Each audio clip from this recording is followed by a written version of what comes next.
great. So tell me a little bit about a condition for deeper learning that you cultivate in your practice and pre-COVID. Okay. Um, my role is unique in itself in terms of the focusing on mental health, for students.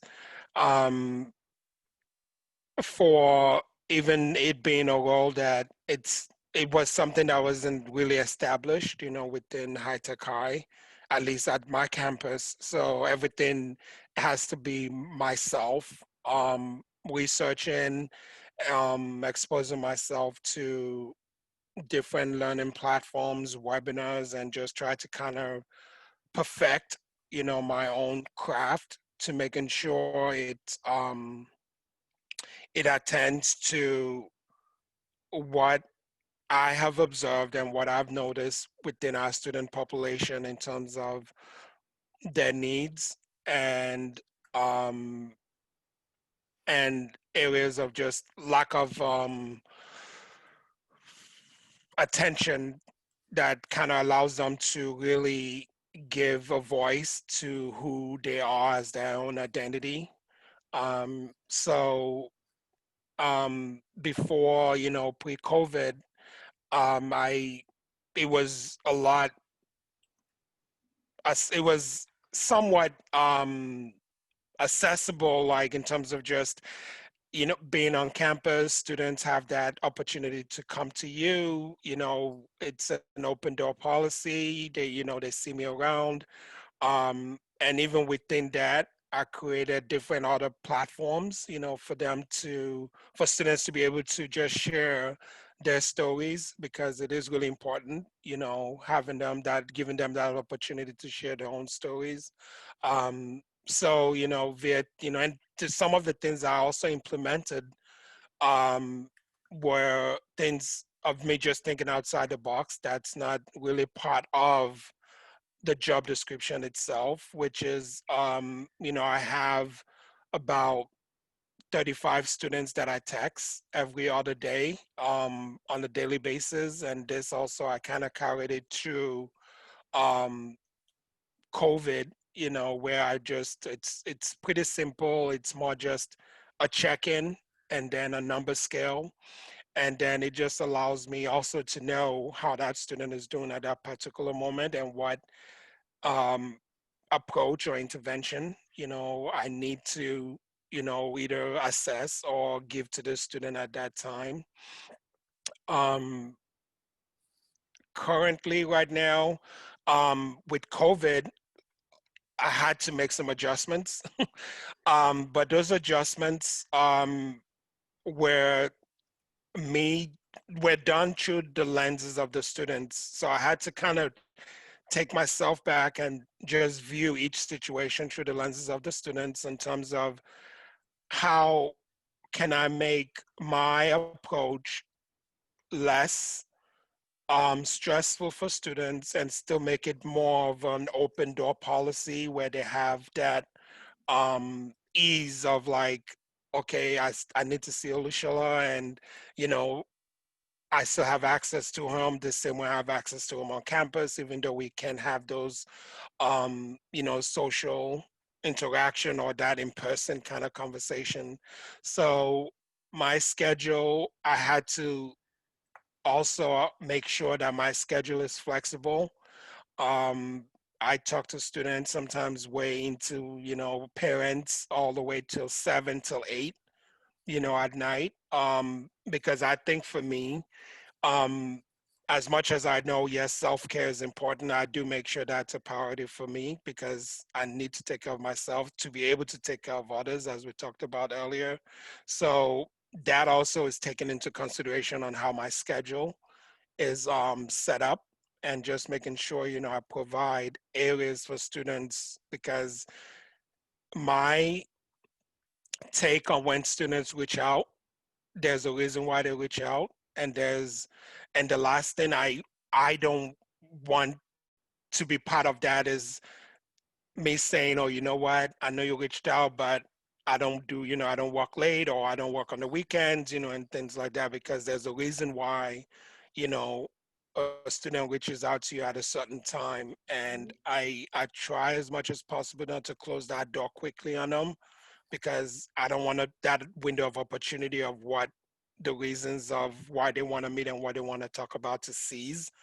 Um, so, and I think within that, that's where mostly most of the challenges that, especially when it comes to the mental health and social emotional learning for students, as much as, I feel like I'm creating opportunities, I'm creating platforms, I'm adding more to my knowledge, I'm trying to perfect on how I approach and making sure that in each situations that I go into, you know, I don't have any biases, I don't have any judgments going into those spaces.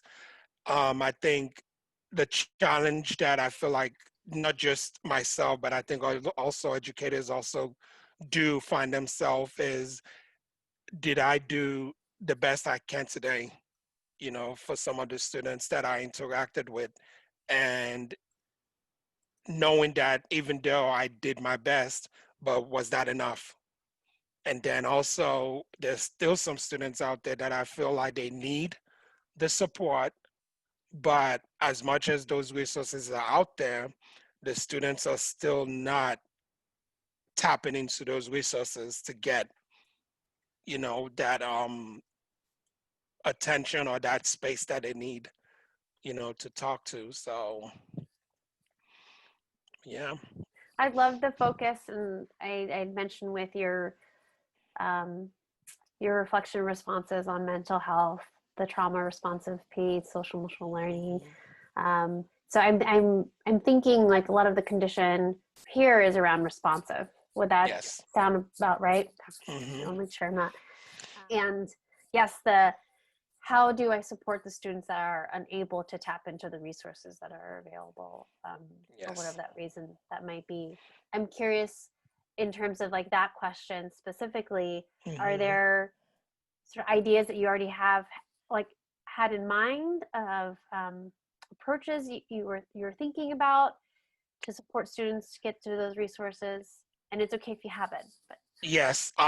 So, in terms of just trying to make sure I cover all those, at least the areas that I feel like needs to, be covered, so hopefully students can attend to those, is every month, like every twice a month, I send out an email to all student populations as a reminder that I'm here. And in that email, I have my Calendly um, link, and letting them know, I'm here. And also, I do use that also to send a reminder in regards to our wellness club, for students, and still hopefully pushing them towards that. And then I have it on our parents, PTA's newsletter that goes out, to make sure that still that part is highlighted, because we also do wellness club for students and wellness club for parents to sign up. And then recently, our ASB club started a newsletter. So I did make sure I reached out to them so they have it. And I told them, if we can have it as a highlight, the verbiage would always just stay the same. Making sure this is always on the newsletter for, that goes out to the students. So that way, um, there's another avenue of a mhm. reminder of like, hey, don't forget this space, is there for you. So those are the things um, that I've tried, or that I've kind of implemented, and hopefully, um, you know, we'll start seeing some, at least in progress, in that area. And then some of our faculties also, they do, I think at the end of the week, not an exit slip, but more of kind of like a survey of their students to see where they are. And through those surveys and the responses of the students, if something is alarming, then teachers will reach out to me to let me know, hey, I just got the responses back from my students. And here's one of the things that the students said that's really alarming. And for me, when I receive things like that, I don't sit on them. Immediately I get them. I'm already reaching out. I already reached out to the student. I reached out to the parents to just, hey, I'm here. And it is amazing because at least for the ones that I've done so far, it's been positive because the quick response that I do, then I get to know more about the students. I get to know more about the parents, and then they get to share some things that teachers didn't even know of. And Mm-hmm. that kind of just explains the behavior of the student in terms of either motivation or not being engaged. And then that Mm-hmm. just allows us to have a good, authentic dialogue regarding the student's well-being. And I think also then it starts building that trust for Yeah. the student to like start reaching out and knowing that finally, my voice is heard, they see me, and it's not all about like the academics. It's more about me now. Like they want to know who I am as a person, of which I feel like, it is really important. Yes, academics is important too, but with the pandemic right now, definitely mental health is really impacted. And I think for our students, that needs to be an area of focus more than just the academics right now. It's just more of that simple question of how are you doing? I'm Mm-hmm. not talking about like it's me, you individually, how are you doing, and just listen, and Yes. create that space, for them. So, but yeah, Well, Olusola, I also added in relational trust, so I don't know why that didn't pop in my mind, but yeah. definitely you had named several things that even in Mhm. our small deep dive we had discussed around how we can build more of that relational trust and Yes. all the things you named, like you are an ally to your students and you're a partner with their teachers and helping Hmm. them be mindful of students, wellness. Yes. I love the practices you named. I capture them in the highlights. I think those are all great pieces. I know we have other cohort members that are thinking about ways that they can connect with families to Hmm. support the learning of their students. So I think those are Yeah. great. Feel free to add on if I missed any. No, no, yeah, you've captured everything. You know, like I was, and I'm gonna put something in the chat for you to Yeah. see. So this is kind of like because also I was trying because with COVID, I was trying to also make something that is a little bit more engaging and fun. So this is kind of like a virtual page that I created, for our parents Oh, community. so good. Can I share this, share a screen here? Yes, please. Yeah. Let This is me. lovely. All right, I'll share it out. Here Yeah. we go. Yeah, so this is, for our parent community. So as I said, I work closely with all our student support staff. So as you see, we have our EL bilingual student coordinator. So if they click on that, it takes them to her resources, her website, Mm. our school psychologist, our mental health intern. So just to kind of make things, like I was saying, less stressful, as I see here, for parents. So, and, so this goes out. It's part of the newsletter that goes out to the parent community.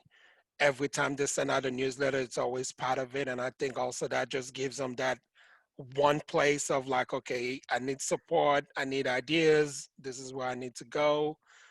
So, Yes, this is a mhm, wonderful resource. I have seen a lot of these Bitmoji classrooms come into play, and mhm, like you said, that lift. Like I feel like you're making things really accessible, especially mhm. visually accessible, versus what a traditional newsletter that's very text heavy might get Right. lost. Hmm. And then this one is for the student. So the Yeah, first one, and then the second one is what I created for our, student population. So within campus. this is wonderful. Thank you so much for Mhm. sharing all these resources. I'm going to link this in this doc so that Okay. if anybody wants to, if you're okay with that, if anybody wants Yes, to yeah, that's fine. maybe try on something of their own And Yeah. I'd love to see that if they got some of their own Bitmojis Yeah. to share out. Yeah. Uh, well, I really appreciate your time. I really appreciate your story Oh, and the thank ways that you. you support in terms of responsive, relational trust, but just all around how you're supporting your students. Hmm. Um, thank Yeah. you for being a role model. And so, as I mentioned, folks Yes. will take into consideration the challenges that you named and do some Hmm. ideation around that. But Okay. just to clarify, Yes. the challenge I have down there, um, I think specifically is around the students who are not tapping into the resources. How do you reach them? How do you help them with this? Is that so the challenge you would like to name, or is there anything else that you'd like to add? Um. Hmm. I think. Yeah. I think one, it's the students, and then just how do you just I think how do you educate students to that point of understanding that to not be okay, it's okay. Because I think some of the conversations, at least that I've had with some of our students right now, especially students that are not feeling motivated anymore, or they just lost that spark of like staying engaged and just being motivated. And um, I've tried with like the intervention of just um, listening and also helping them, just rather than me being the one like, oh, you need to do this, you need to do that. I try to have more of a dialogue and have paint their picture of like, this is how my day is, and um that seems to work, because I think not not allowing myself to tell them what to do, but more of Mm-hmm. like letting them see that they actually have the potential, and they can, they are doing what they need to do, but understanding that, the way they're feeling right now and the challenges they have, we all having it, and then it's okay not to be okay. Mm-hmm. So, and I think that's that challenge part, because telling student that it's okay not to be okay can go in different ways, for students, but it's just how do you verbalize that and making sure students own that and they do Mm-hmm. believe in it, so, but yeah. Yeah, I think that is so important nowadays, Mhm. especially with social media and things that Yes. they might see that don't fully capture, um, you know. Yeah, but I think, yeah, but for me, I think when it comes to just the virtual learning and just with social emotional, I think that's, I know, like, no matter what, even if I have all the resources and everything, I think that's always going to be my question each Mhm. day. Did I do my best today? Did I reach all the students at their full, at my full capacity? Did I, attend to every student through the bandwidth that I have? Um, and was I a beacon, for a student, a beacon of hope? Did I present that for the student? Did I allow them to realize, their true potential, through our conversations? So, but yeah. You are a beacon of inspiration right now. Oh, thank you. You warm my heart so much. Oh, I wish that I had you when I was a student. oh, This is really so beautiful, and I thank love the you. chance to connect with you one on one, Likewise, and thank you. learn from you. Mhm. And thank you again for doing this with us. I'm No, gonna stop thank you. record.